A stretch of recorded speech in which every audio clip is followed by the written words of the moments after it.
ए चाल ना. मा तिकडे लय माजल्यावानी करू नका. लाज वाटते का नाही? पोरग इथे बसले तुम्ही लगे.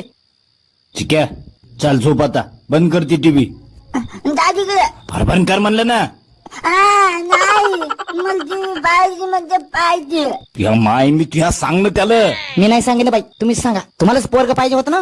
तुम्हाला तर सांगत होते मी कंडम लावा कंडम लावा. ऐकत नव्हते मग. माझ्या दाण्याचा बाब मी आहे ना. मी उद्या चाललो बुधवार पेठ. जे होईल ते होईल. बमलू नका बमलू नका सांगते. चिकू बाबा झोप. आपल्या उद्या जत्रेला जायचं सकाळी लवकर. नाही तर तू उठला नाही ना तर आम्ही जाईन मग. तुला घरी ठेवून. मग मी झोपतो. झोप मा झोप. झोपतो. चल बंद कर लाईट आता ती. चल चल ये पटकन चल. खाली खाली खाली काढ काढ काढ काढ. पप्पा जराच थांबा, मला झोपू द्या हो.